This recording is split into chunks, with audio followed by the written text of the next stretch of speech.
The Man Who Runs Happy Valley. Chapter 59. Listen, Thorn, you better not get in our way. We've kept the people under our thumbs for this long.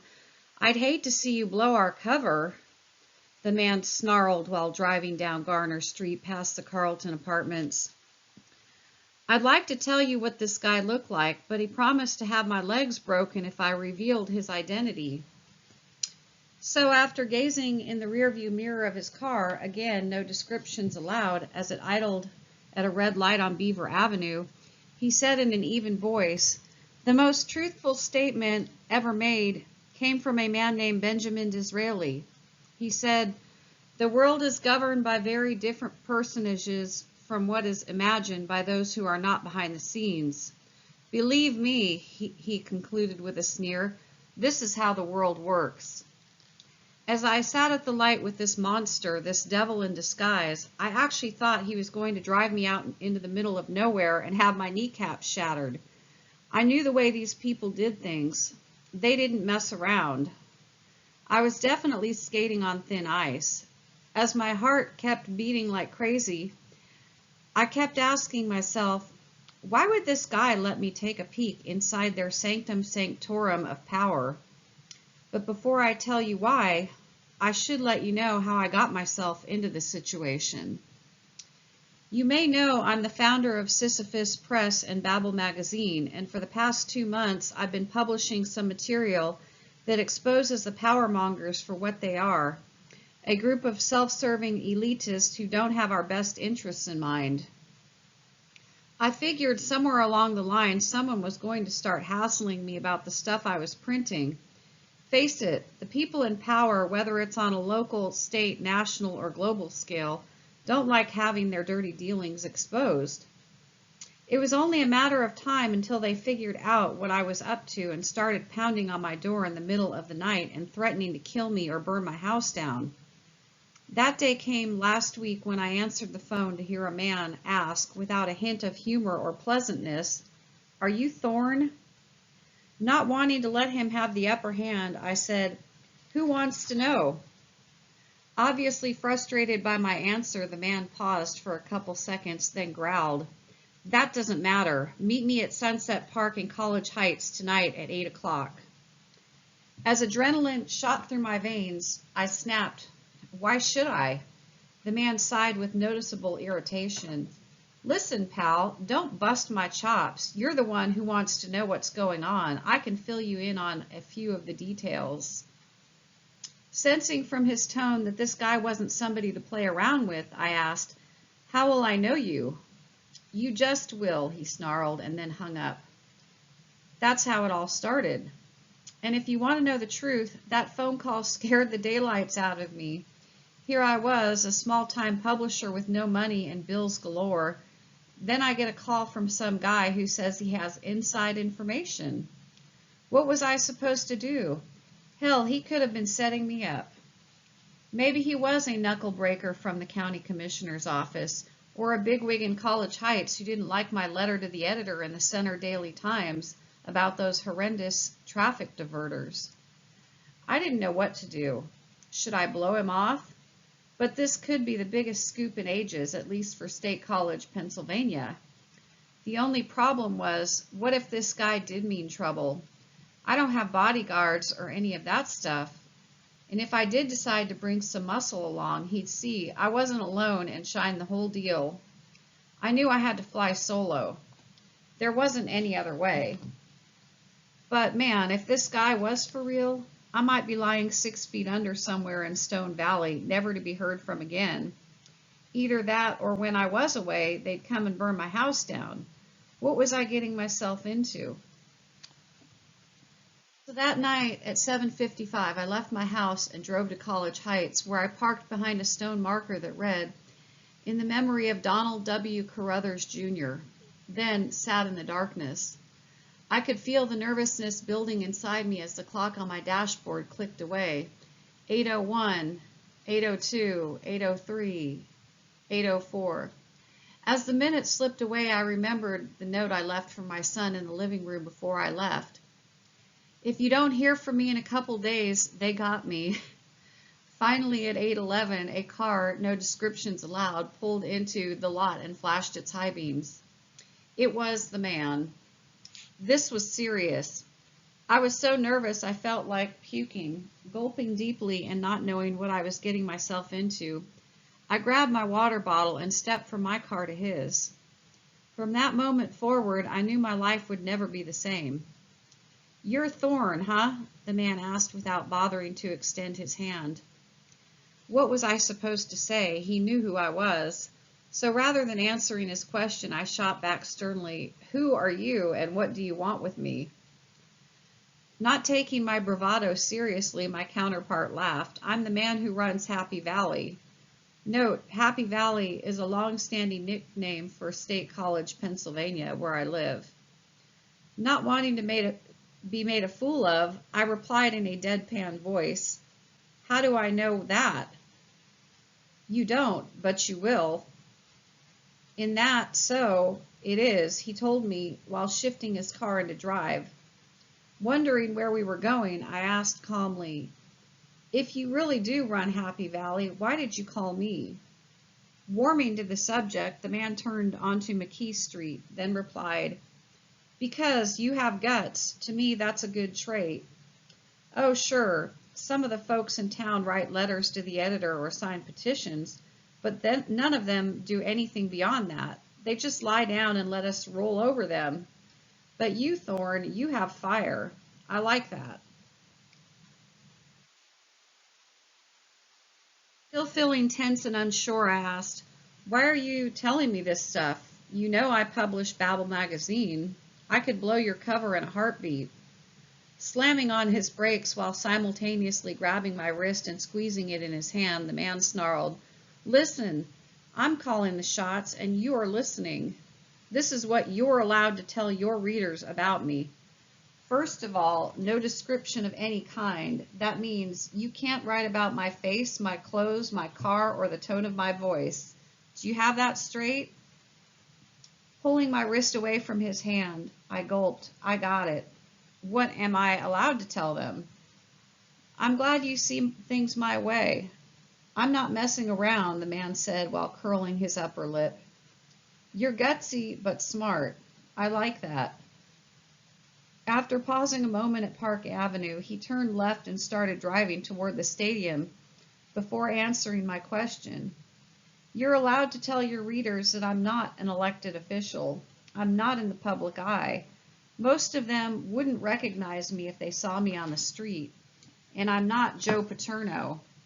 But I do have more impact on their lives than anyone in Center County."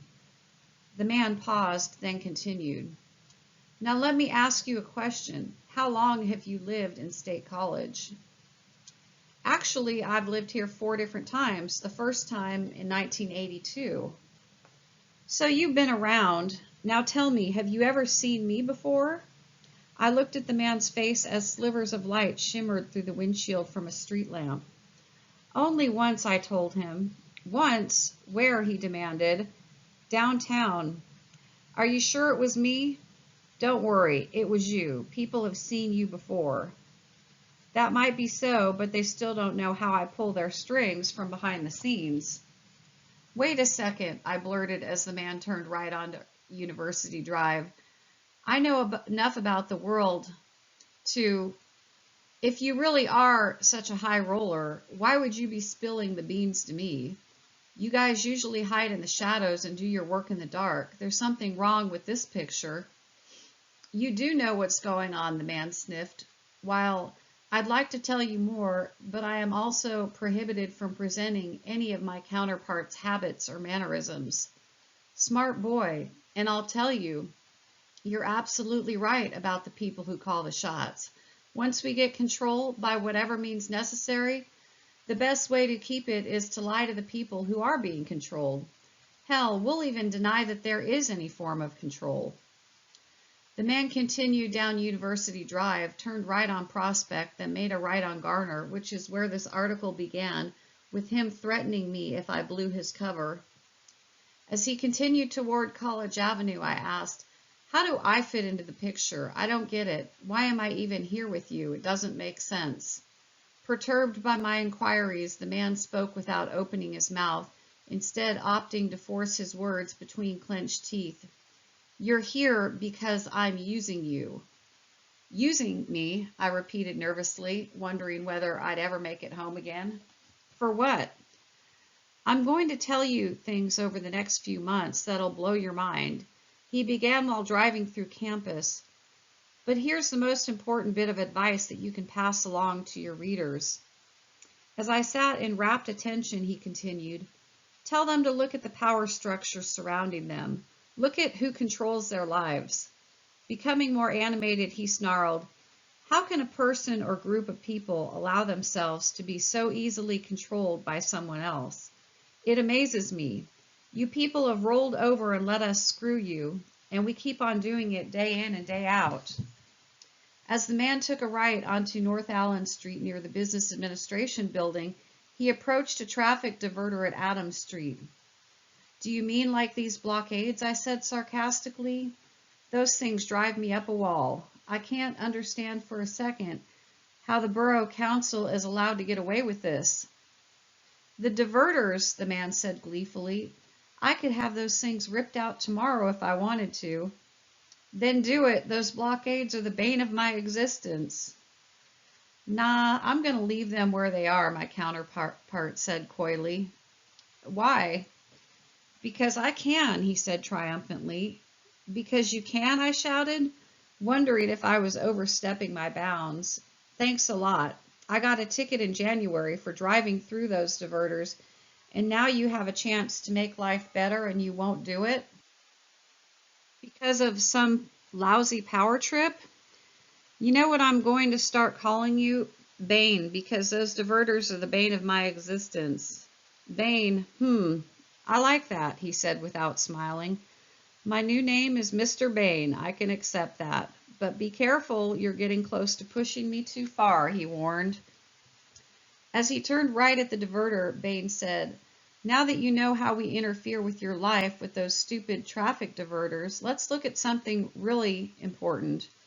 Like what? I countered, feeling as tense as I had ever felt. How about taxes? Did you know that if you're a homeowner in Happy Valley, the total of all the taxes you pay is about 48% of your wages? That includes your federal income tax, state tax, county tax, local tax, sales tax, gasoline tax, phone tax, real estate tax, school tax, property tax, occupational assessment tax, occupational privilege tax, inheritance tax, and capital gains tax. Holy cow, I never knew it was that much. Bain continued, now look at the situation in this context. Back in the days of slavery, a worker would spend 10 or 12 hours a day in the field, and of the 100% of their income they should have gotten, how much did they actually get? 0. That's right. The plantation owner kept 100% of their income. Now, if you remember my example about the homeowner, how much of their income is the plantation owner taking? 48%. That's right. And in Canada, it's 60%. And in a few European countries, it's up to 70%. That means that right here in Centre County, we're already halfway to slavery. And in the socialist countries with their healthcare programs and total government intrusion, they're almost 3/4 of the way to slavery. Pretty soon, if this trend continues, we'll all be working for the plantation owner again. You're right, Bain, I exclaimed, but my excitement quickly dissipated as I realized I was entering dangerous territory. This was the real thing, the truth. Why are you telling me this stuff? I finally blurted with exasperation. Why are you doing this? Bain remained silent for a few moments as we wheeled through College Heights and returned to the parking lot of Sunset Park. I'm doing this, he said finally, because I want the people out there to know they're being bamboozled. They're being raked through the coals, and it's only going to get worse. I want them to know what's happening. But you're one of the controllers. Why do you want to help? You're supposed to be putting the screws to us. Yeah, that's the problem, Bain said with noticeable resentment. I actually made a decision a few months ago that got me in trouble with the higher ups. You see, I was on my way to the next level, and all I had to do was lay one last screwing on you people, and I would have earned my stripes. But I couldn't do it anymore. I saw what was happening, and man, I never thought I had one of those things, but my conscience got the better of me. Well, those in the upper echelon didn't like my decision, so they told me I was done, out, at least temporarily. And to get back in, I'd have to do something even more atrocious. So I figured I'll fight back another way. Why should I believe you? I asked suspiciously. What if this is all a setup? If I were you, I'd think the same thing, Bain told me matter-of-factly. I wouldn't trust us as far as I could spit on us, but the fact remains, I'm playing it straight with you. If you want to roll the dice and hear me out, I'm sure you'll see that I'm on the up and up. Okay then, I said cautiously. Answer this question. What are you, a Republican or a Democrat? Oh, a test, Bain chuckled. You know the answer to that. I'm neither. We don't fall into those petty little categories. As the man continued to speak, I knew he was the real thing. You see, the controllers only have one thing in mind, their own individual self-interest. In the context of history, then this means their chief goals are wealth and power. That, Mr. Thorn, is the way the world works. Now do you believe me? Yes, I nodded. Good, now that we've put the hurdle behind us, let's get down to the nitty-gritty. Here's the first lesson everyone should learn. The supposed Republican and Democrat battle that we see on TV and read about in the newspapers is a fallacy. It's nothing but an illusion that we've created to keep people diverted from the truth. Anyone that falls for this trick has a very limited view of the world. They've been conditioned into believing the big lie. It's almost childish how these folks run around saying that the Republicans are to blame for everything, or the Democrats, or Bill Clinton, or George Bush are the problem. They have such foolish outlooks it becomes ridiculous to even watch them playing their little games, kind of like chickens running around with their heads cut off. Of course, the Democrats and Republicans can be dangerous, but they're only puppets for the real power, the hidden power. I could do nothing but sit silently in the darkness as he continued. Do you know what our greatest joy is? It's seeing all these talking heads on TV arguing about the Republicans being right and the Democrats being wrong, or vice versa. What a scam. All we need to do is keep a few plants on each of the television and radio stations to perpetuate the ruse, and the meaningless debates will continue forever. That's all they are, aren't they? I asked. It's all a put-on. There's no difference between the Democrats and the Republicans. It's all a fallacy. Especially when they reach the upper echelon of power.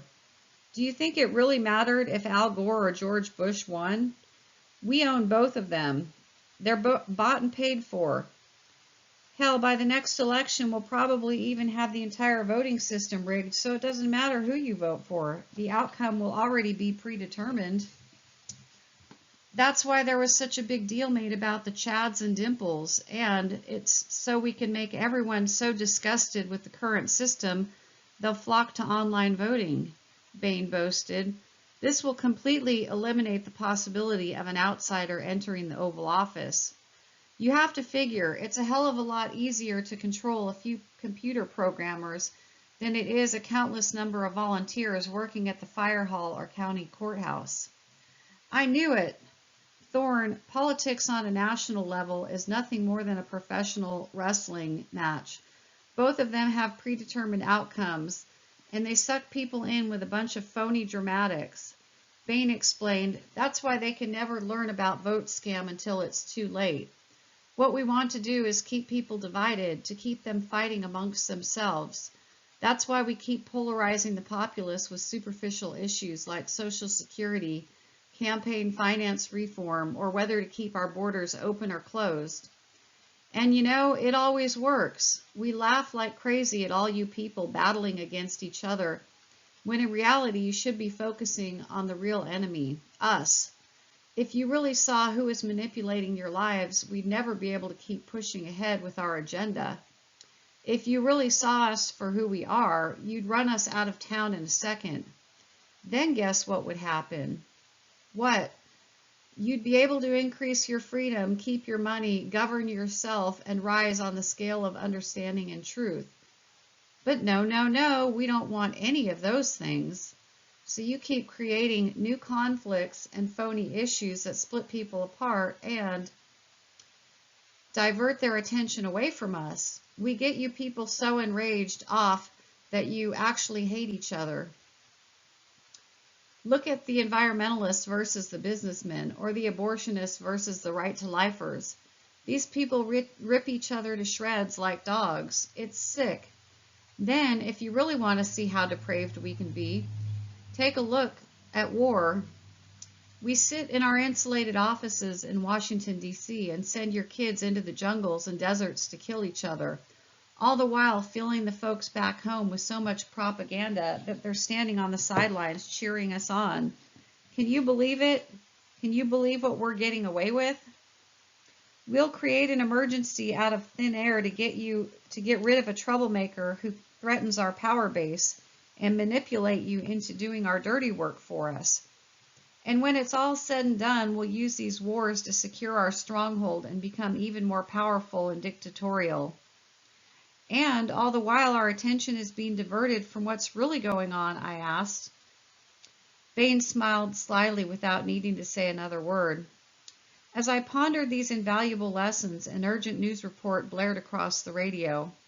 Just in, a school shooting in San Diego has left an unknown number of students dead and wounded. More details as they come in. I swore under my breath, shaking my head and thinking about the parents of the kids who were killed and what they must be going through right now. Kids killing other kids. It's like cows deliberately walking into a slaughterhouse. Yes, Bain said softly. The controllers even have your teenagers killing each other. The controllers? I asked with disbelief. Of course, Bain snarled. You don't think those kids are doing this of their own volition, do you? They're not?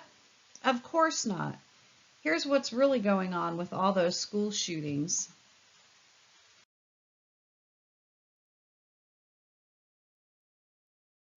Chapter 60, The Story Behind the High School Shootings.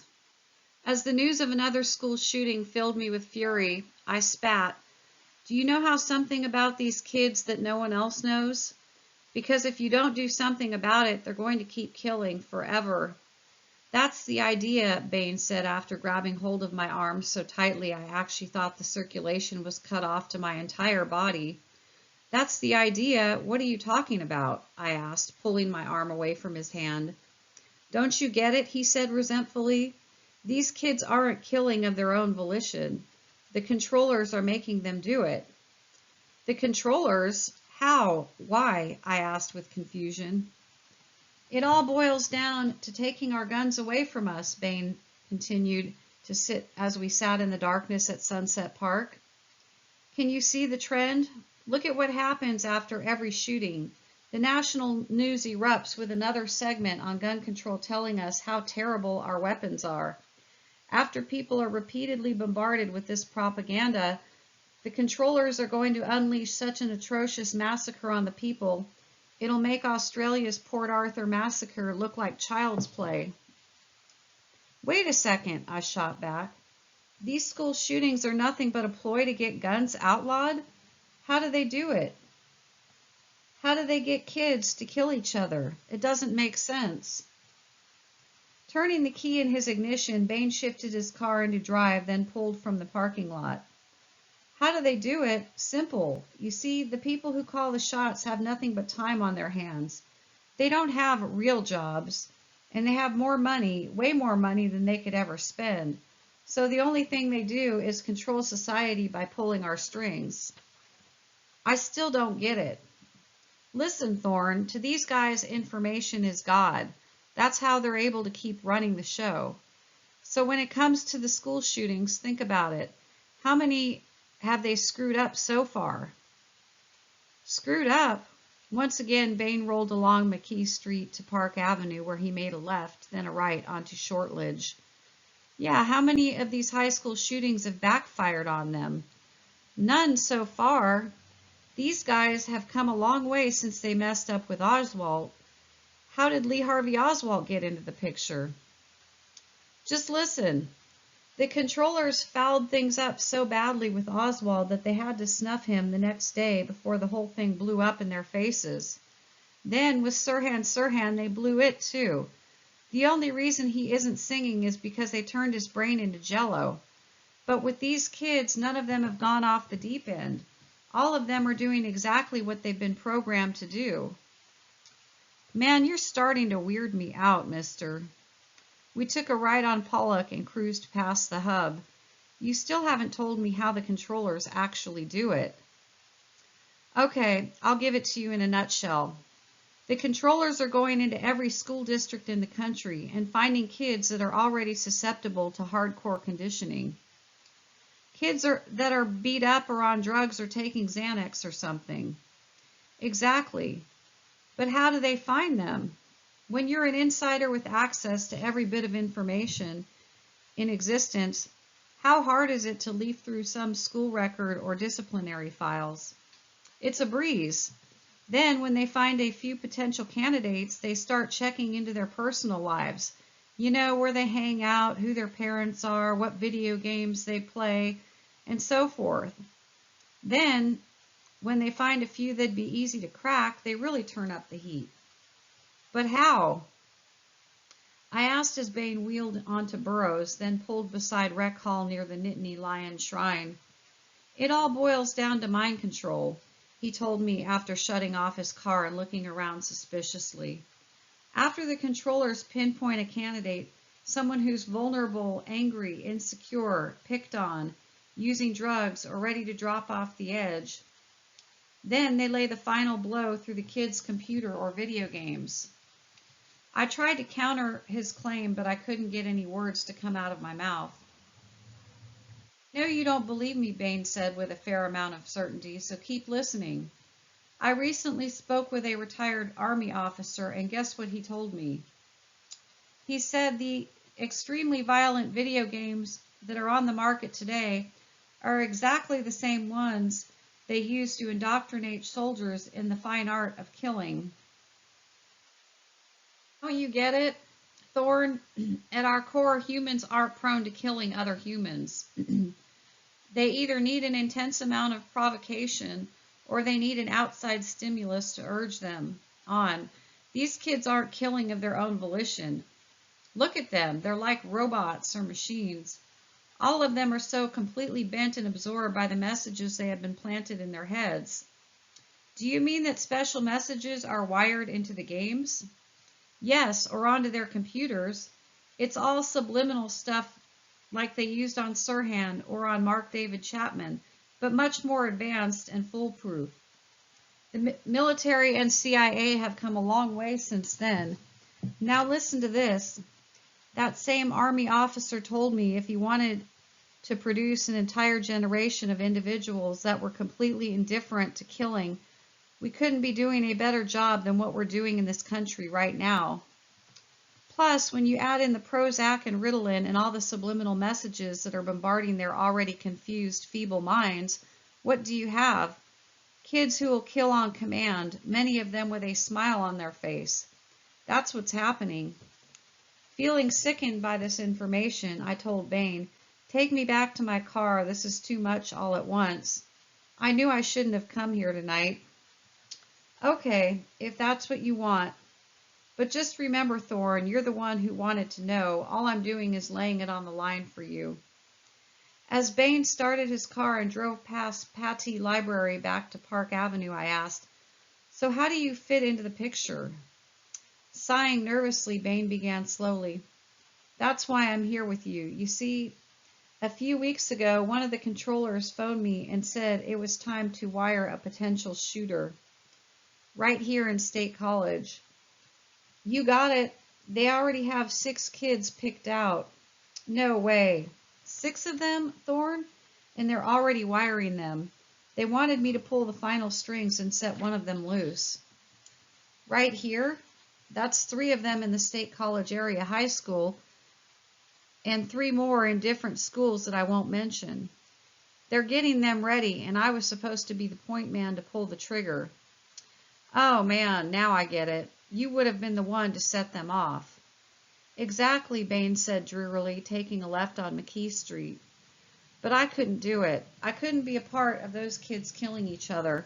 So that's when the controllers blackballed me and said that most of my powers had been stripped. Bain paused for a moment, then concluded by saying as we pulled back into Sunset Park, "Now do you know why I'm here?" "I do," I said, nodding my head. "But why me?" "Because you're the only one who'll print my story," he shouted, slamming his fist on the steering wheel. "Who else will? The Center Daily Times, Voices, State College Magazine, Town and Gown, the Collegian? None of them will. It's too hot. But I could tell you were different. You react to the world very intimately. You have to run this story, Thorn. If you don't, those kids don't stand a chance." As his words echoed through my ears, the ramifications became blindingly apparent. It was all or nothing, despite how much danger it put me in. As these thoughts haunted me, I blurted, "Let me ask you one last question. Why do the controllers want to keep having these kids kill each other? I know you explained it a little bit before, but I still don't get the big picture." Focused intently, Bain told me, "Here's the way history has always worked. Conflict is what makes things happen." "Conflict?" "Listen, quit interrupting me." A momentary pause. "The controllers take one force and play it against its direct opposite. Now, when these conflicting forces come together and mesh, a third force or synthesis is created from them. This synthesis is then used as force number 1, and the process begins all over again. So when it comes to the school shootings, you have force number 1, which is a high school bloodbath. Now what would be its opposite?" I waited silently for his answer. "Whenever there's a disaster, people expect some sort of solution. Now the government, fully aware of our nature, perpetuates a situation until they can ride in on their white horses and save the day. So here we have one force, the right to bear arms, which represents freedom. Its polar opposite is mind control, or wiring the kids through their computer and video games, which results in a synthesis, the school shootings. But this example doesn't stop there, for the synthesis becomes force number 1 to start the process all over again. So force number 1 is now the school shootings. Yes, the shootings are chaos, and its polar opposite is order, which will occur when, after a particularly horrendous shooting, the government will step in and pass legislation or order that results in a new synthesis, laws making it illegal to own firearms. Can't you see where this leads?" Bain asked. "Once we have no weapons, the government can raise our taxes and limit our freedoms because we won't have any way to defend ourselves against their tyranny. On top of that, they'll start using more and more mind control on us, like implants, until we reach the point of being slaves who work all day for the plantation owner and don't get anything in return." I exclaimed. "You finally understand," Bain said, his eyes gleaming triumphantly. "The true villain in this scenario isn't the media or the teenagers or the school system, although they are complicit in the scheme. The real enemies are those who manipulate the opposing forces behind the scenes. These folks are the controllers." As I sat in Bain's car shaking my head, he wrapped up our session by saying, "Okay, that's enough for one night. In the future, once your articles start coming out, we won't be able to meet like this. I'm going to have a very high price on my head, so we have to start being careful. But for the time being, here's one last thing to think about. Did you ever notice how the people in control are always harping on the citizens to surrender their weapons, yet they never give up their weapons? Do you know what the people should say to their leaders? Since it's such a good idea to be without our guns, Why don't you set an example for us and give your weapons away first? Then, when it's proven that you don't have any arms, we'll follow suit. Can't you see the way things always work? Americans are practically the only people left in the whole world who still have the right to bear arms. Everywhere else in the world, the government has stripped the citizenry of their right to defend themselves. Yet they always keep their weapons of destruction. When are people going to open their eyes to what's going on? With these parting words, Bain extended his hand and told me I was supposed to be at a certain phone. Location and date withheld for me for our own protection, where he would contact me again. Then he slipped me a folded piece of paper. What's this? I asked. It's a website address. When you get home tonight, log in and start digging around. What you need to do is find the site's Easter egg. Do you know what that is? Yeah, that's a secret message hidden somewhere inside the program. We have one on my 3D novel, Return to Eternity. Precisely. Once you find the Easter egg, it'll blow your mind. Now get out of here. It's getting late.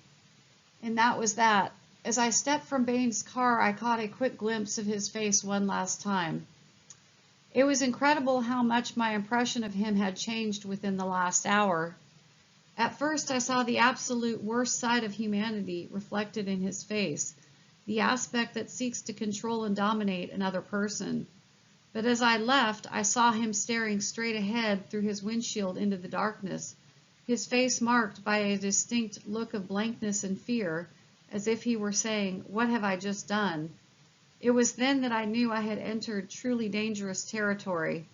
Things would never be the same again. Fearing I had made a drastic mistake, I started my car, sighing with relief that it didn't blow up, pulled from Sunset Park onto McKee Street, then cruised along Park Avenue toward the bypass. As I hit the on-ramp, I looked in my rearview mirror for the umpteenth time and realized that a black sedan had been following me the entire way.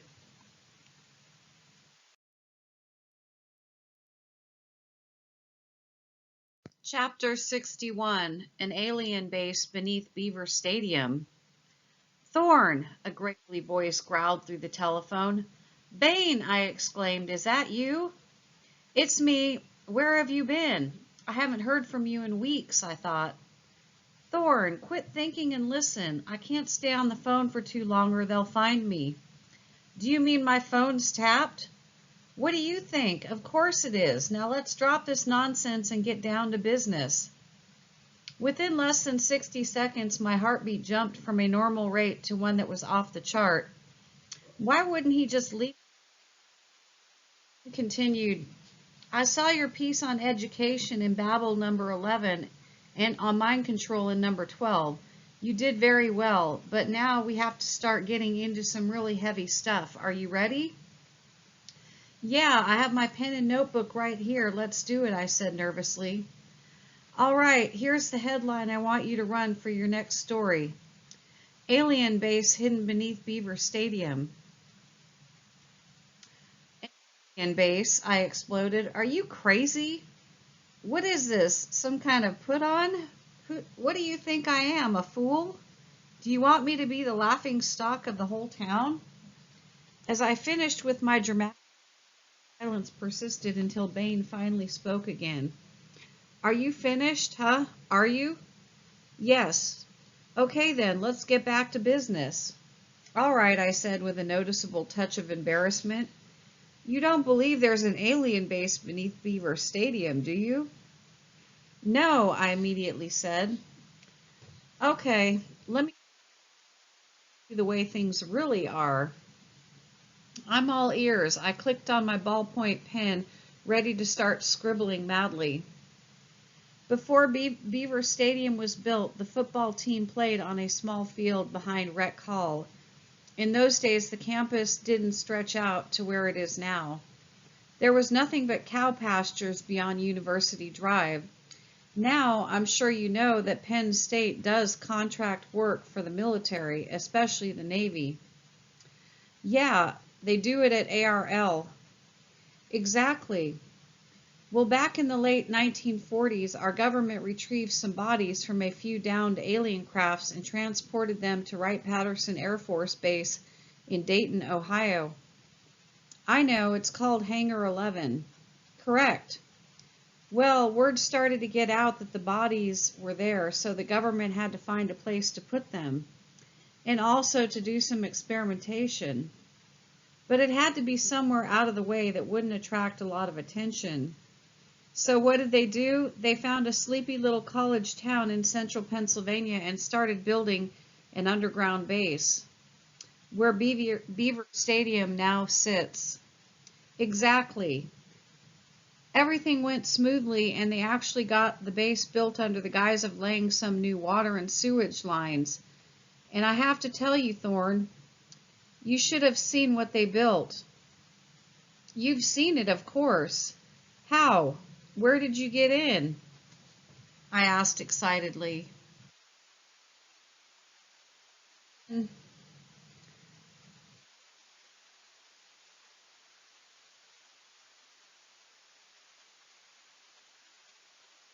You can still get in, Bain told me. You have to be kidding. How? If you go to the northwest corner of the stadium, past where the press box is located, you'll find a manhole cover right beside a huge metal girder that's painted green. Well, at least it was the last time I was there. They keep changing it. Anyway, it's the only green one at the stadium. The cover is held down by some metal bolts, but if you unloosen them and remove the cover, you'll find an old set of steps that lead down to the laboratory. It's a laboratory? Thorn, your mind if you saw what they used to do down there. Like what?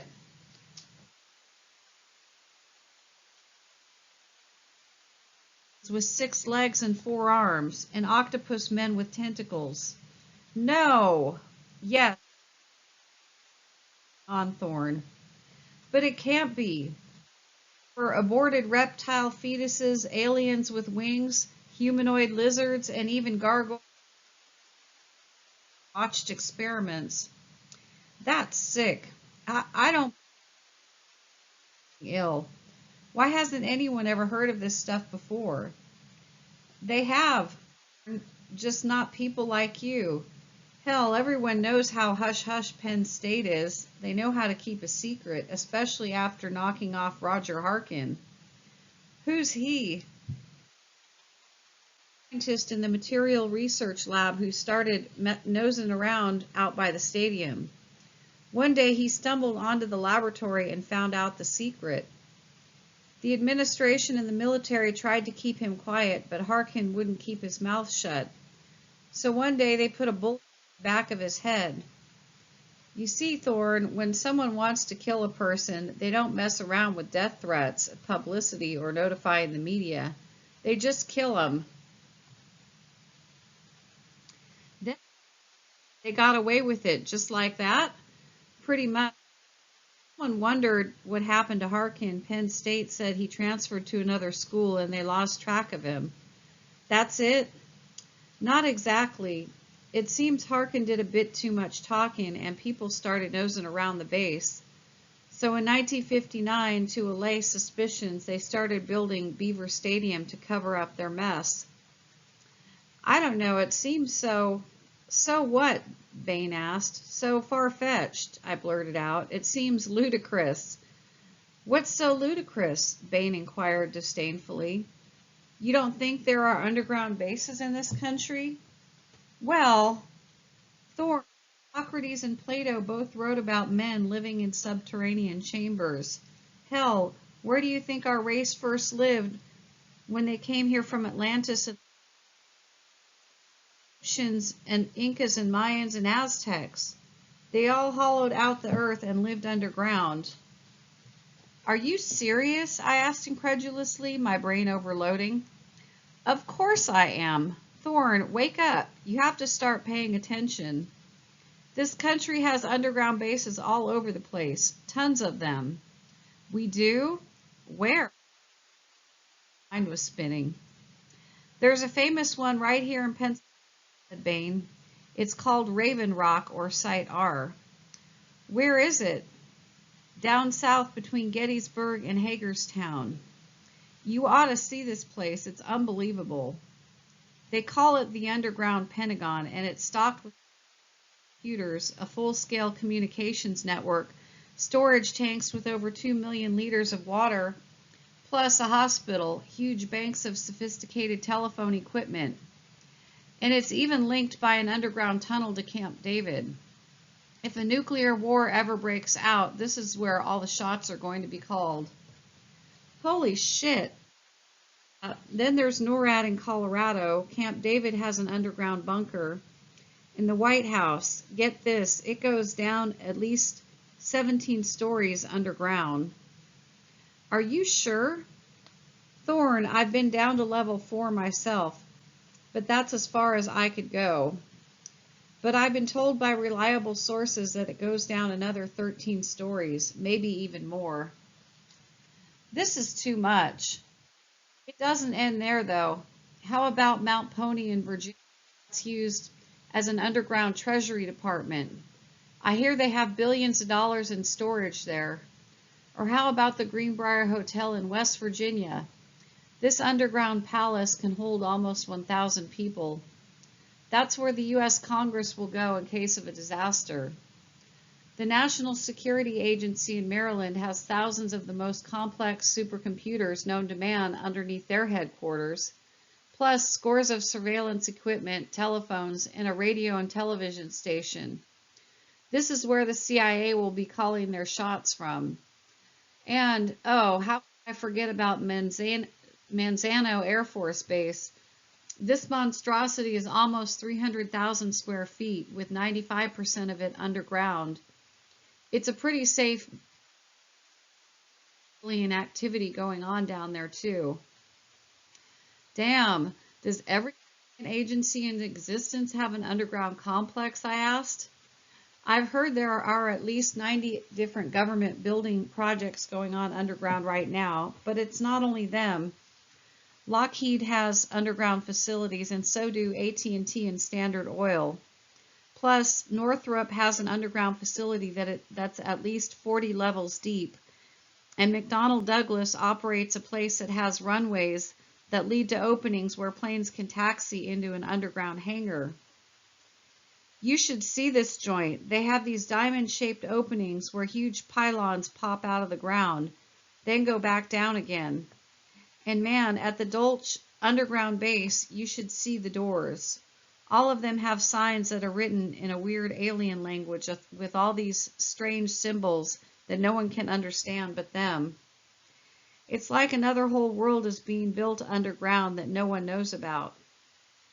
You're right. I wouldn't be surprised if tunnels are being built out there by Penn Stater where they're putting up the new highway. Bain laughed knowingly into the telephone, then kept rambling. Oriental cities are building underground with a vengeance, while the Russians are spending billions on a huge complex in the Ural Mountains. So you see, Thorn, it's going on everywhere. Okay, I believe.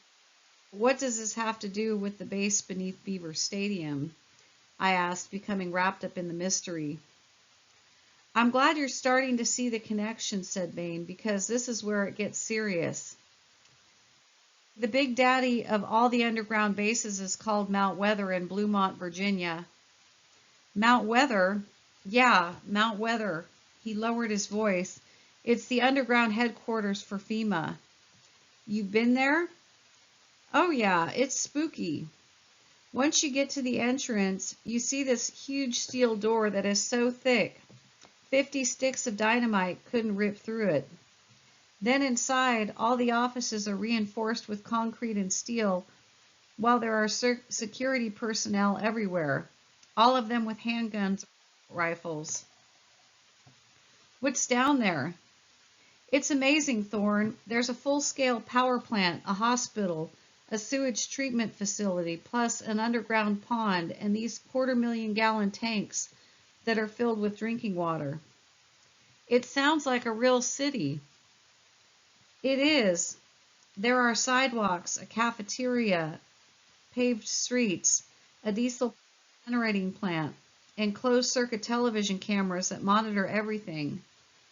Plus, everything is run by electromagnetic energy that's built into the walls. None of the elevators or electrical controls. It's all electromagnetic. Do you know that when this place was being built in 1952 and finished in 58, it cost over $1 billion? And that was in 1950s dollars. Can you imagine how much it cost to maintain this joint, especially with close to 300 full-time federal employees working there? And the massive computer network they have to keep upgrading and maintaining?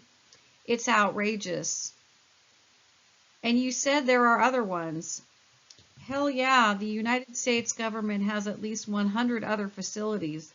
Not as large, mind you, but they're in Pennsylvania, Virginia, Maryland, North Carolina, and West Virginia.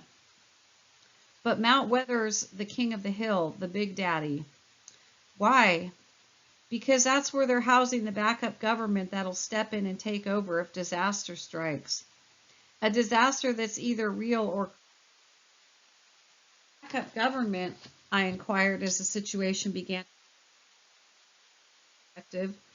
Who are these people? If you want to know the truth, I've learned almost every secret there is to know over the years, but no one talks about who these people are inside Mount Weather. No one knows who belongs to their shadow government. All I can tell you is that none of them are elected, and their terms aren't limited by the 4-year presidential election cycle. In other words, they're a government unto themselves, completely unaccountable to anyone but the power elite. You got it. When this supposed disaster strikes, let me guess, only a select few will be allowed into Mount Weather, right? Why do you think they have the steel doors and armed guards? They sure as hell don't want us in there. But we keep paying to build these structures and maintain them, right? Just keep watching your paycheck and seeing how much they're taking out every week. Some of it is going to support our new underground capital. Why doesn't anyone know who these people are who are running the show down there? It's absurd. I agree, said Bain. All I can tell you is that there is a cabal of men known as the 54/12 that is an offshoot of the National Security Council. Visible government, the hidden power center. And they're the ones who built Texas. Well, not them per se, but they work hand in hand with an organization named the Jason Group. Who are they? A selective cadre of scientists who have capitalized on the dark side of technology, and they're the ones who built all those bases.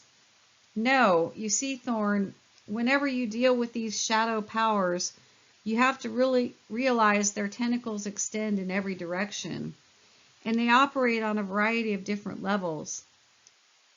You have the ultimate controllers, then the 54/12 group, then the Jason group, then acting as the operator.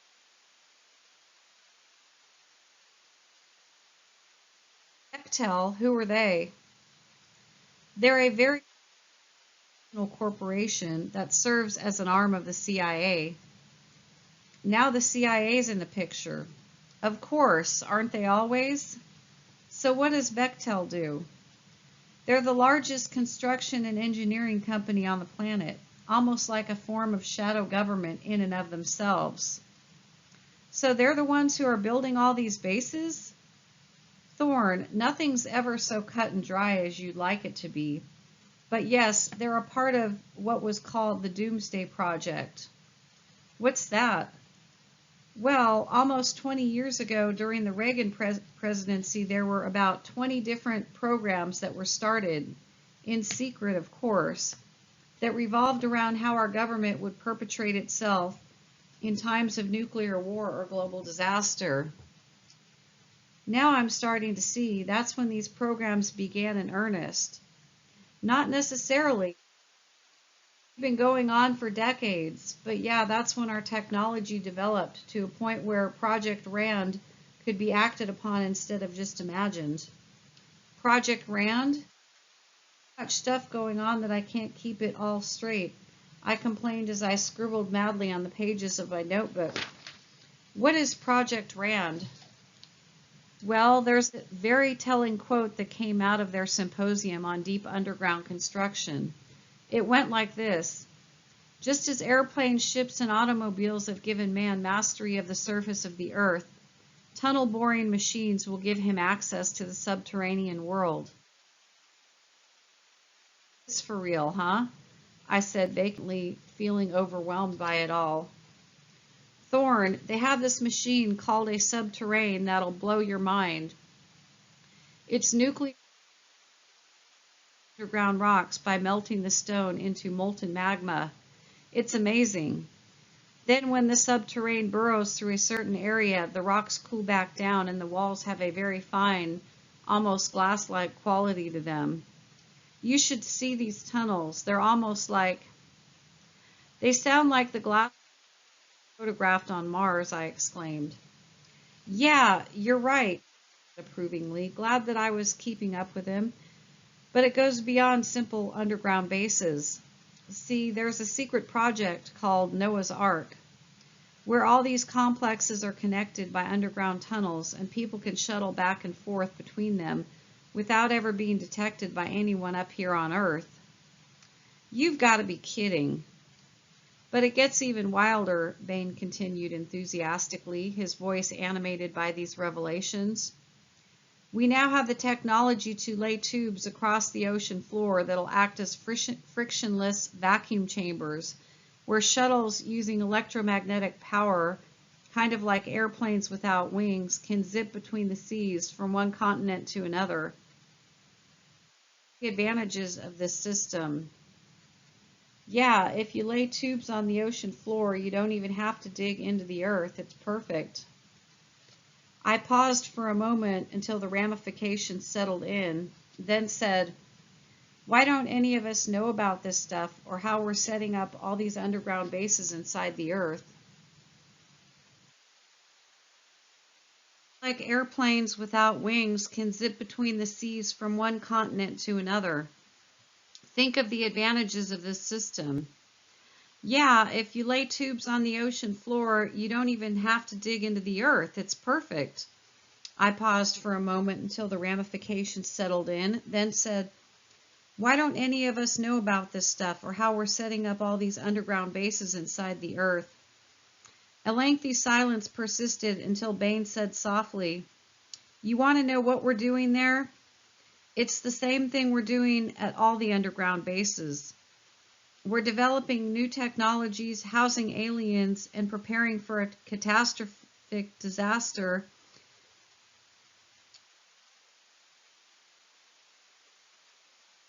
It's living underground? You got it. But why? What do they want with us? Are they performing some weird kind of experiments or something? I'm sure they're doing those. The reason they're here. Then what is? I asked with anticipation, feeling as if I was about to be let in on the biggest secret of all time. Bain replied, they don't care about minerals or money or gasoline or zapping our cows with laser beams. The extraterrestrials are here to harness the magnetic power that flows through the earth. It's free energy, Thorn. They use to power their spaceships. Of everything we have on this planet, electromagnetic energy is without doubt the most valuable. That's why it boggles my mind that Bill Bush and all the rest of the controllers make us keep using oil-based products for fuel. It's disgusting how they're doing it and for what. Do you know why they're doing it? Money. That's it. Stinking, filthy money. What a bunch. Depleting and destroying and poisoning this earth until it's too late, I finished. Yeah, until it's too late. Then what? Well, when they think the end is near, they can do two things, either live in space or move underground, and that's what they're preparing for, all off the sweat of our backs. What do you mean? Come on, get with it. Who do you think is paying for all these bases under the earth and in outer space? Do you think they are? Hell no, it's us through taxation. This is what it all boils down to. You should see what kind of freaky stuff is going on down in Antarctica. Look on the internet sometime to find out. Can't you see, Thorn? We're the slaves that are allowing them to not only destroy our planet, but to also move and survive. The ride? Not a chance. We'll pay for the destruction and we'll also pay for their escape. It's sickening. Bain paused a moment and continued. You know, for years I've looked at structures like the Great Wall of China or the pyramids or some of those fantastic castles and churches in Europe. And I thought, man, the people that built them, that did the actual construction, must have been real idiots. I mean, they were nothing more than slaves or serfs working for some pharaoh or emperor or feudal lord, and they got paid chump change, if anything at all, and I'd think, man, they must have really been stupid. But then it hit me one day. We're the same as them. We're the serfs and slaves that are allowing ourselves to be taxed to death while at the same time paying for their escape. And do you think they'll invite us along for the party? No way. The only thing they'll do for us is take a few blood samples for slave genes so we can build new palaces for them, dig their ditches, and shovel the crap out of their sewers. Why do we keep letting them get away with this? That's what I'm asking you, Thorn. This is all we'll ever get. The controllers are going to destroy our planet, escape the onslaught, create new secret societies, and perpetuate the system all over again. I stood frozen in my living room, shaking my head with disgust before replying. Then everything you told me is true, huh? Except for the alien base beneath Beaver Stadium. It's not real?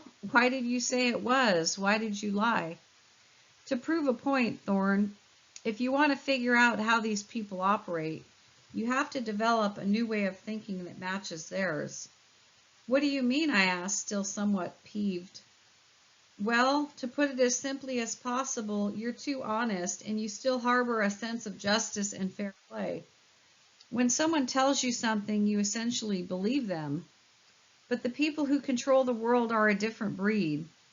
These folks have spent generation after generation living a lie. Their entire makeup and existence is nothing but a lie. In fact, they're the children of all lies. So if you want to know how they think, you have to realize that at the core of everything you find one concept: deception. At that point, I heard a strange clicking noise buzzing through my phone, along with a strange voice saying, "We hear you." It too, and instantly hung up while I stood alone in my living room, freaking out.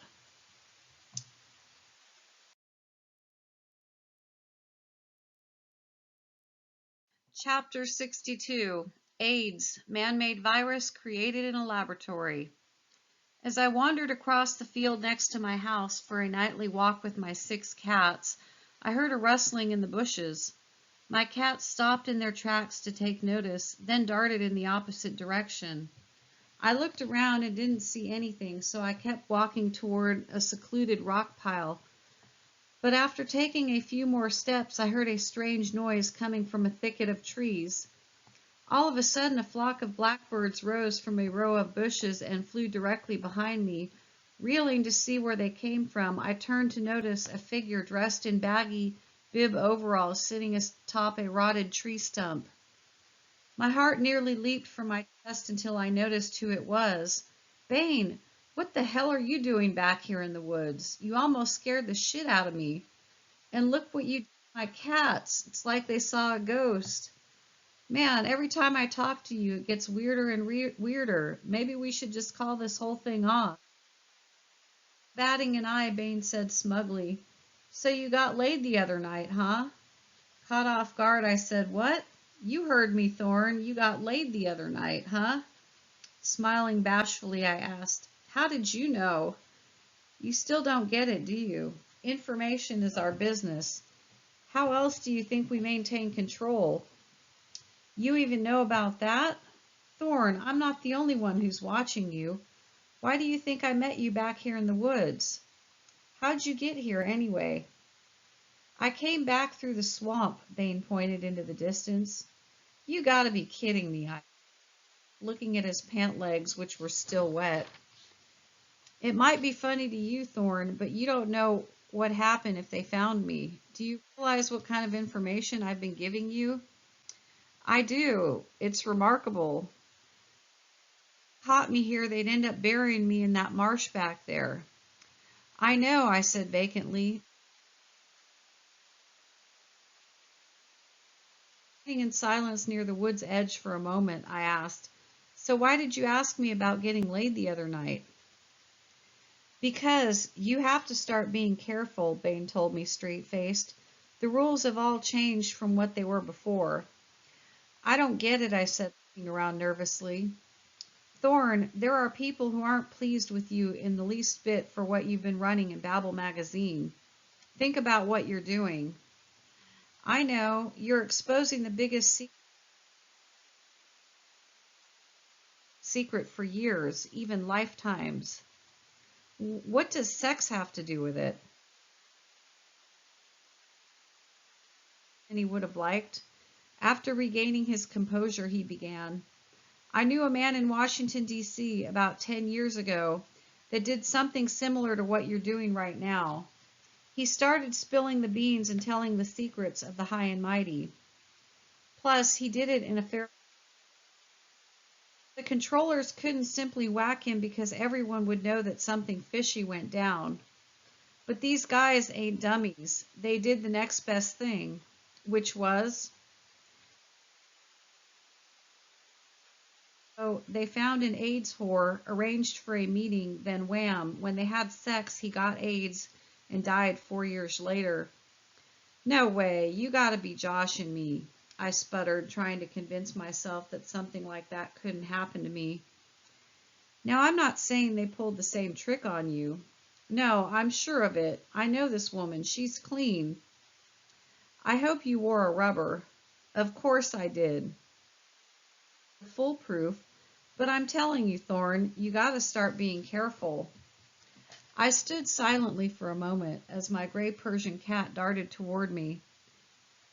Bowing to soft fur, I said absently, "They'd really do something like that? Kill someone with AIDS?"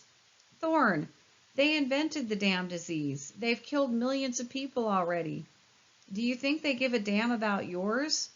Well aware of all the AIDS rumors and theories, I asked sadly, "Did they really create it? I hate to think it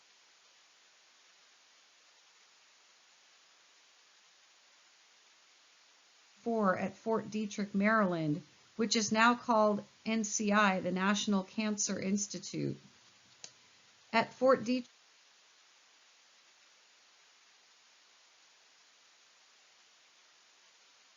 initially, it was called the Fort Detrick Biological Warfare Center, which was an integral part of the National Cancer Institute." "But why?" I asked shakily, my hands trembling, as Tiger, my big cat, strolled toward me and meowed. "What purpose did it serve?" "There are a few reasons," Bane began, as Sweetie, my orange tabby cat, circled his feet. "You have to understand that back in the mid to late 60s, the controllers realized that ever since the end of World War II, the number of people on this planet was skyrocketing. They called it the population. To equal out increasing birth rates, these men came up with 3 ways to bolster the death rate. It was proposed in the infamous report from Iron Mountain that essentially said that world peace is not a desirable thing. Or catastrophe war that would undoubtedly end in nuclear annihilation, they proposed a series of small, ongoing, isolated wars. Did you know that at the current time there are at least 39 different wars taking place in the world? And you have to ask yourself, Who are the people fighting these wars? The answer? Young, foreign men that are the most likely to reproduce. So if you kill them off in remote regions of the world, you have successfully taken the first step toward lowering birth rates. I never realized, I said as one of my other cats, Honey, strolled toward us.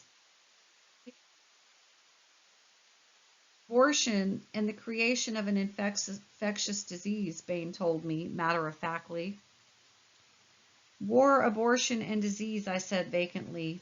Decrease the birth rate and increase the death rate, all managed by the controllers like a game of chess. It all seems so, what are the words, sterile and calculated and removed. You're starting to see the big picture, Thorn. Unnerved by this information, I reached down and picked up my gray Persian, petting her more affectionately than usual. As her purring grew increasingly louder, I asked, who specifically are the people who created this disease? I know you call them the controllers, but that doesn't tell me very much. I need something more definitive. I like how you're catching on and looking ahead to your next move. That's how you have to think with these people. Bain watched my cats chasing each other through the weeds. If you want specifics, here goes. Like I said before, the AIDS virus was created at Fort Detrick, Maryland. It was developed under the supervision of a CIA program called MK Naomi by the Special Operations Division of the Army. But who were they? I asked urgently. I still don't understand who the people are that created this virus. Our give and take became intense as Bain snapped. They were cancer researchers working in biological warfare research. Biological warfare, special operations, cancer institutes. I'm sorry, Bain, but I'm not following. It's all so confusing. I can't see the core of what you're trying to explain.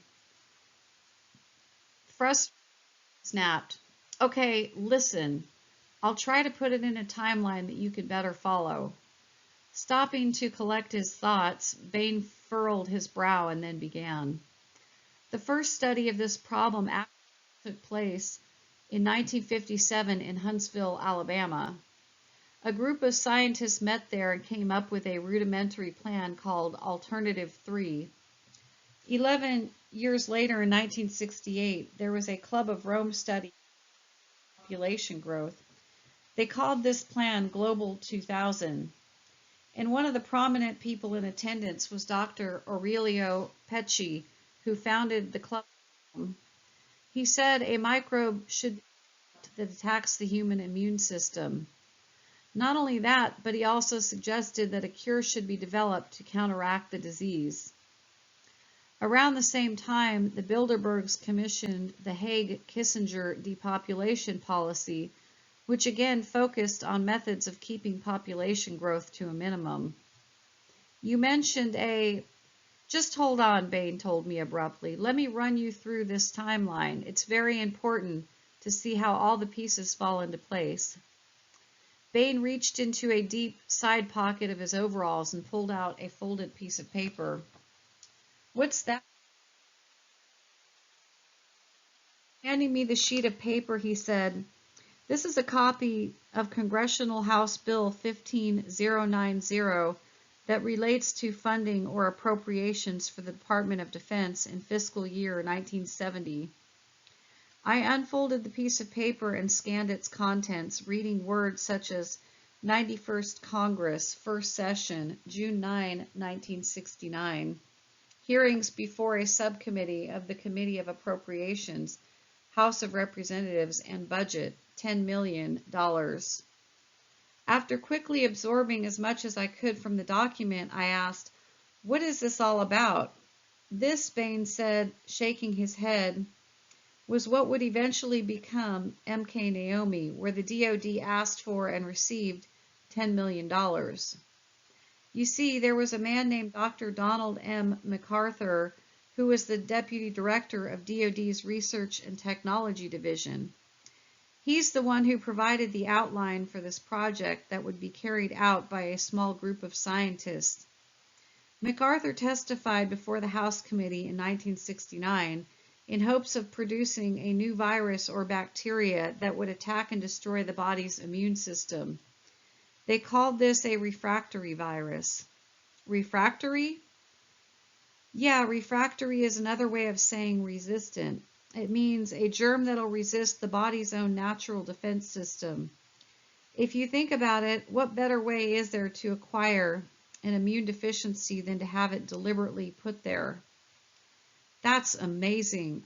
I bent to pet Tiger, who was meowing for more attention. While I did so, Bain said, "Here, look at this statement that was written into the House bill that you're holding." "Where?" I asked. Where he pointed.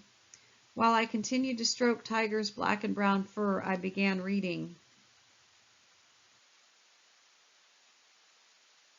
Is a field that is advancing very rapidly, and eminent biologists believe that within a period of 5 to 10 years, it would be possible to produce a synthetic biological agent, an agent that does not naturally exist and for which no natural immunity could have been acquired.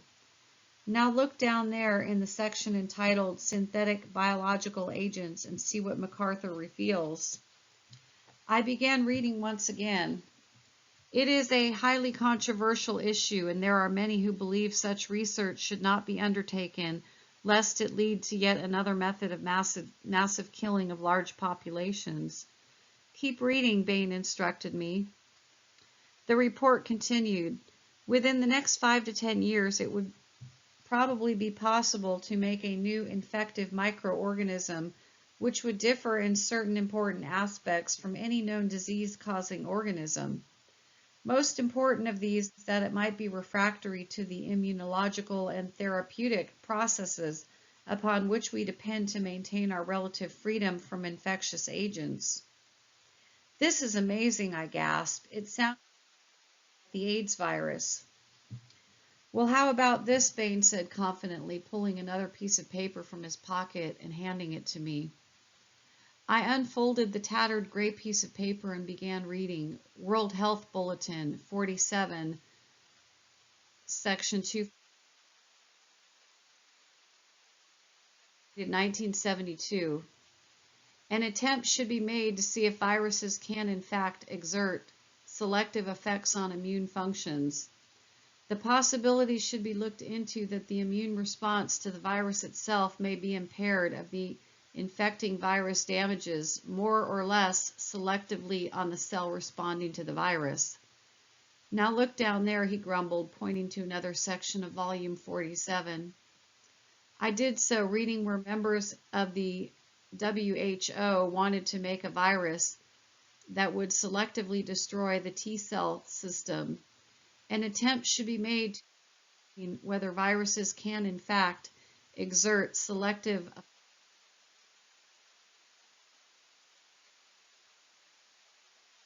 cell function as opposed to B cell function.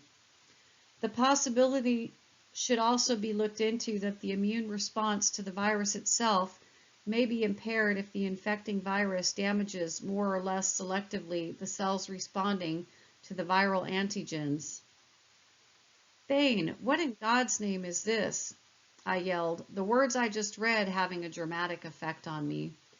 In layman's language, Bain said in all seriousness, the World Health Organization was looking into the possibility of creating a virus that selectively, that's the word, selectively destroys the T-cell system of human beings. Can't you see? An acquired immune deficiency. Thorn, the AIDS virus wasn't an accident. It was deliberately created, and the World Health Organization was one of the agencies that asked for the production of this virus.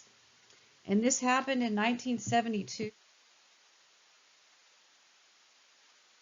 DoD made another request of Congress by coming right out and asking for funding to produce, in their own words, a virus that's selectively responsible for processing the virus.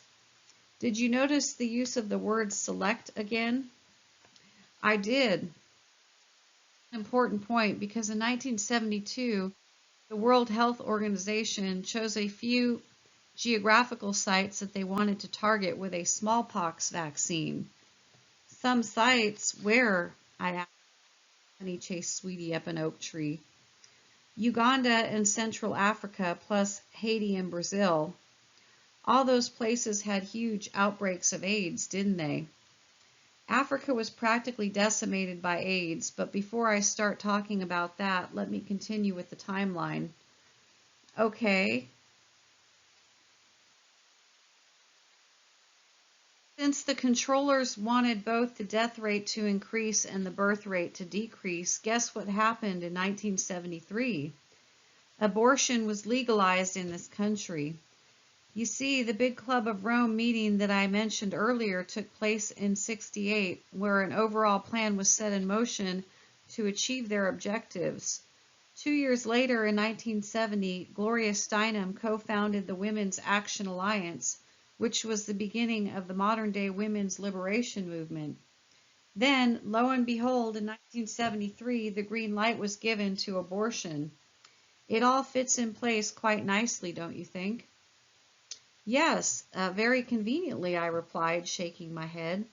I still can't believe how easily women have been duped by the controllers.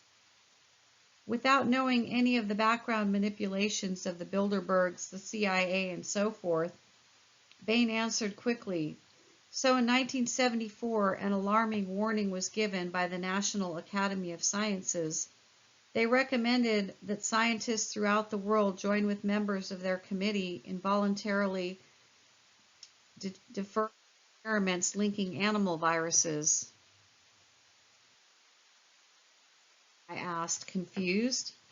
Just keep this little tidbit of information in mind for a while. It's important.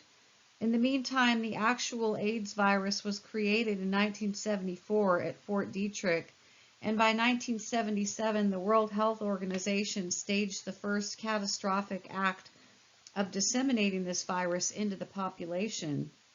How did they do it? The WHO went into Africa and spread the virus through a series of smallpox vaccinations. Smallpox vaccinations, I shot back. Whatever happened to the green monkey theory? I heard one of those monkeys bit an African man on the ass, and that's how the disease was started. You don't seriously believe that, do you? No. That's good, because it's the biggest hoax and the biggest lie of all time. Yeah, according to their story, a green monkey bit an African man on the ass, then this man had the disease.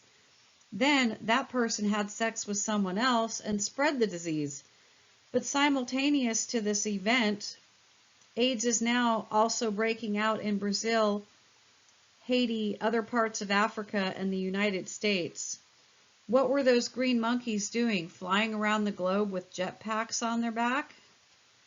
How many people even know what a green monkey is? If this monkey did bite a man on the ass, it's still statistically impossible for the disease to spread so exponentially and to reach such epidemic proportions in so many places around the globe, all from a simple monkey bite.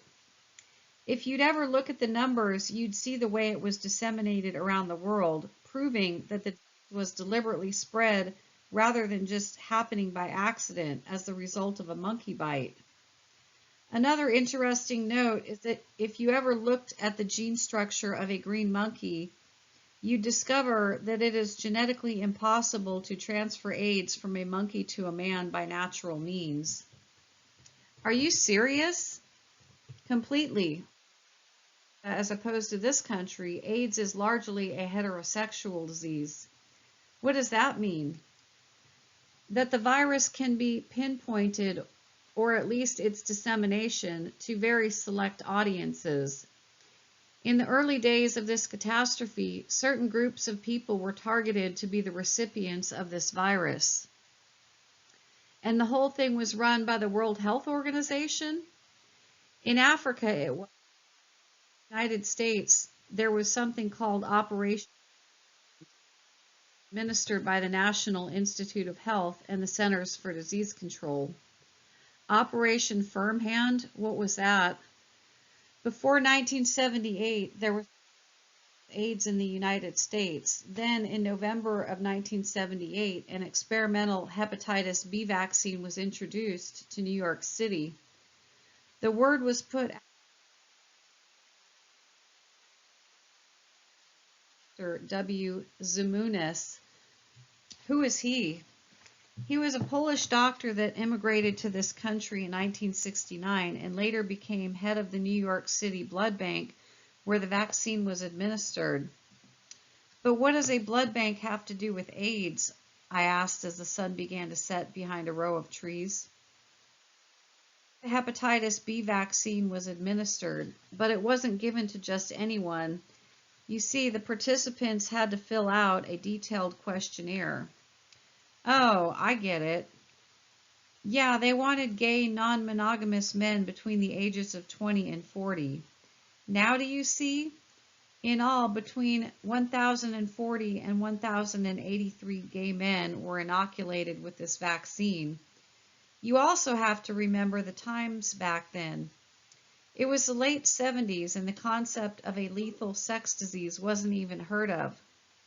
Plus, you had clubs like Studio 54, cocaine, and gay bathhouses. Thorn, people screwed like crazy back in those days. Then, between 1979 and 1980, these same vaccination programs were repeated in Chicago, San Francisco, Los Angeles, Lewis, and Denver. Now, if you take only the New York City men who participated in this program, approximately 1,000 of them, and figure they had 50 different sex partners over the next few years, what do you come up with? 50,000. That's right, and say these 50,000 men had 50 different sex partners, what do you come up with? 250,000. Exactly. Now multiply 250,000 by all the other cities that I just mentioned. Plus, throw in all the drug users, and what do you get? And AIDS. Did you know that by 19 on the New York City men that received this inoculation, and they found that 64% of them had either contracted AIDS or already died from it. Oh my God. After that, all of a sudden, any further statistics mysteriously became unavailable. I'll bet if they were found, though, the number would be 100% a few years later. So think about this. If you drove up to the Center Community Hospital and asked them, if you had a vaccination program, say for the flu, and 6 years after it was administered, 64% of the people that received it were infected with a lethal, incurable disease, what would you think? They'd flip out. Now take a second and think of the Green Monkey cover story. What seems more plausible when it's viewed in terms of an exponential explosion? It's a downright crime.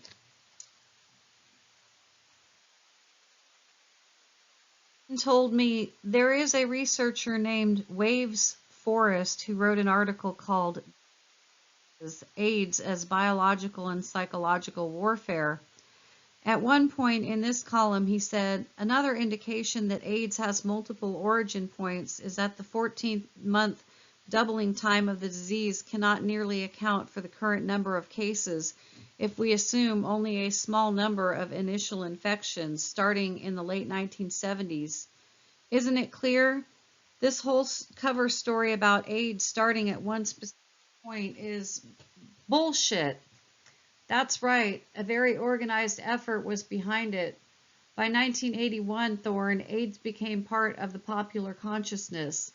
At first, due to the nature of infected in this country, the disease was originally called gay cancer. From 1979 to 1981, the scientific community labeled it GRID, gay-related deficiency. That was actually the first official name for AIDS. But let me keep this timeline going. In 1983, New York Congressman Theodore Weiss said, as far-fetched as it may seem, given the attitudes toward homosexuals and homosexuality by some segments of society, The possible utilization of biological weapons must be seriously considered. Now that's a United States congressman saying this. In 1984, then, the AIDS virus was officially discovered by Dr. Robert Gallo. Finally, look at this. A faded newspaper article from his pocket. The rest, as they say, is history. I grabbed the article from him and read this front page headline. London Times, May 11, 1987. Smallpox vaccine triggered AIDS. After I scanned the article, Bain interjected, "Not surprisingly, this information didn't filter into the mainstream American media." Exasperated, I asked, "Why, Bain, why? What was the purpose of it all?" Bilderberg-inspired project that utilized the Department of Defense in conjunction with the CIA's Project MK Naomi under the auspices of the World Health Organization. What these folks did was come up with a list of undesirables that needed to be eliminated. Let me guess, blacks, junkies, and homosexuals. Throw in a few Hispanics and Orientals, and you've got a pretty good idea of who they found to be undesirable. Wasn't there any other way? I inquired as Honey took off wildly into the bushes.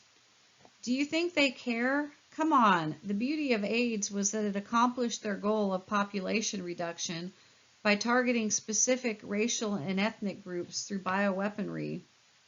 Before AIDS, bioweaponry was indiscriminate, killing at random, but once they came up with a more intelligent agent, it became much easier to target specific groups for elimination. They can infect whoever they wanted to. Pretty much so. I stood for a second, overcome by sadness. It really is man-made, huh? Look at it this way, Thorn. You don't have a garage, do you? No, I have to park out in the open. Well, imagine you did have a garage. What if you went out there one day and it was empty? Then the next day you went out again.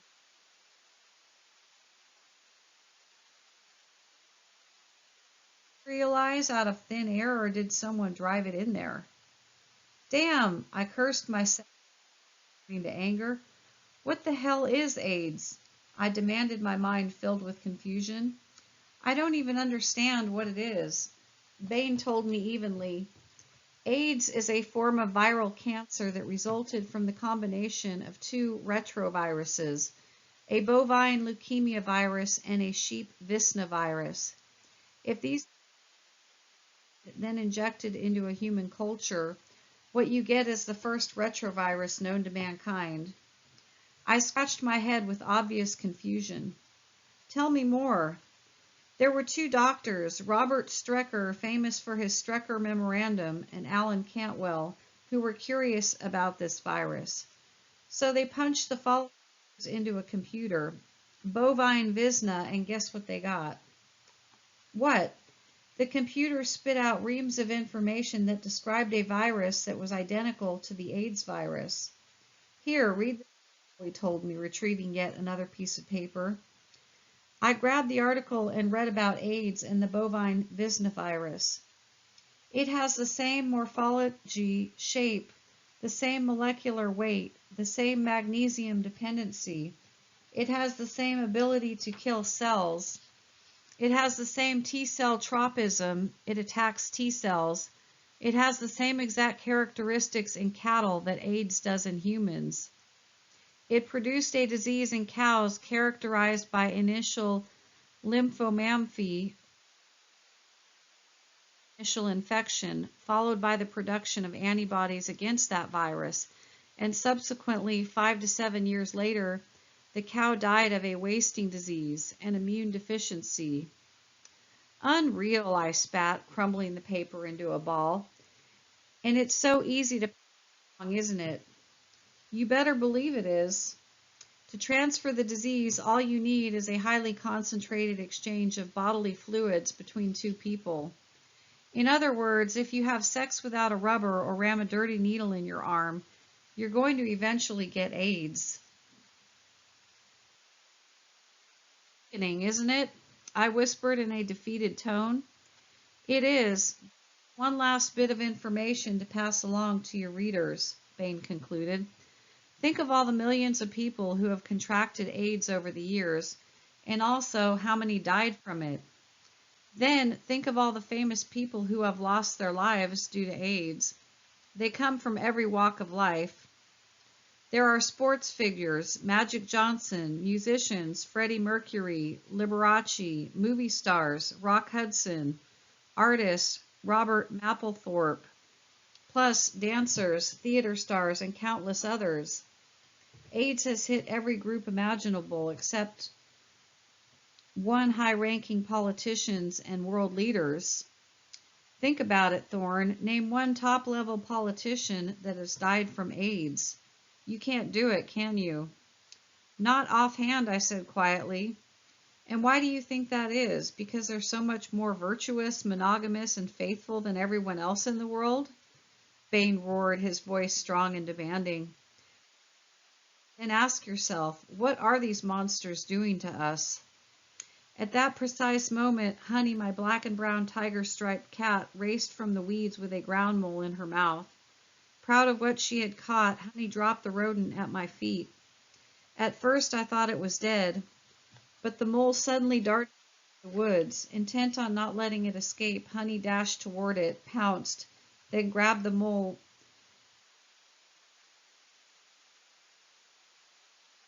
flung the creature in the air, and pounced on it once again. Rather than laying a death blow, batted it with her paw, playing, in effect, the ultimate game of cat and mouse. Viewed this scene with interest, then laughed sarcastically. There you have it, Thorn. The controller and the victim. I can't think of a better way to end this conversation. Saddened by the thought of his departure, I said softly, when are you going to contact me again? I don't know. I need to be careful. You better do the same. And with those parting words, Bain strode toward the marsh as a setting sun east cast eerie, extended shadows across the field.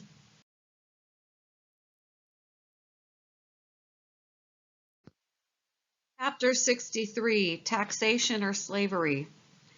I would like to quote a paragraph from an editorial written by the folks at State College, Pennsylvania's Center Daily Times on April 17, 2001. For the average Pennsylvania resident, every dollar earned between January 1st through early May is consumed by the direct costs of various levels of government, according to the Commonwealth Foundation, a conservative think tank based in Harrisburg. Another 5 weeks is consumed covering the cost of government regulation, according to figures used by the organization. Last year, the foundation said that when all the costs were added, average Pennsylvanians didn't begin to actually work for themselves until June 16th. Now, think about these startling figures. January, 31 days. All money earned given to the government. Slavery. February, 28 days. All money earned given to the government. Slavery. March, 31 days. All money earned given to the government. Slavery. April, 30 days. All money earned given to the government. Slavery. May, 31 days. All money earned given to the government. June, first 16 days. All money earned given to the government. Slavery. What is going on in this country? When Bain, in The Man Who Runs Happy Valley, said that we're halfway to slavery, he wasn't lying. Almost half of the money that we earn is surrendered to the government through some form of taxation or regulation. Think about it. Since tax time has just passed, sit down and figure how much money you paid in total taxes last year. When you arrive at that figure, get a piece of paper and list all of the benefits you derived from those tax dollars, and put some type of value on it if you were to get these benefits in the open market. When you're all done, compare the list and see if you came out ahead, behind, or even from the money you paid in. If you think you came out behind, start presenting this scenario to other people and ask them the same question. Did you come out ahead, behind, or even? I'll bet out of 100 people, 90 of them will say they came out behind. So, if everyone's losing, the logical question to ask is, who is coming out ahead? I'll tell you who, all the people we've elected to the offices who are taxing us, and the ones who are getting paid off via graft. Here's another way of looking at this situation. Say you made $40,000 last year and you wanted to invest half of it, $20,000, in a stock. You do some research and you arrive at a company called ABC. You invest the money, and then at the end of that year you receive a statement that tells you how you benefited from your investment. Regrettably, though, it appears that you lost about $14,000. What would any sensible person do? They'd pull their money out of ABC and find an alternative use for it. But what if XYZ company is actually taking our tax dollars and we're forced to keep investing in them every year despite the fact that we keep losing money hand over fist? So the next year you lose $14,000, and the next year $14,000, and the next year $14,000. Within 10 years, guess how much money you've lost? $140,000. And guess what you could buy with $140,000? An entire house without even taking out a loan. Is the picture becoming a little clearer now? Multiply that figure by every taxpayer in this country, and one thing becomes evident. Something is wrong with this picture. The only problem is, what are we going to do about it? We've already accepted a 48% taxation rate, so how will it have to go before we do something about it? Will it be 50%, 55%? How about 60%? I guarantee it won't get any lower. So how about 65% of our wages stolen through taxation? Maybe we'll even accept that amount, but 70%? It's all up to us. How much longer are we going to tolerate this atrocity?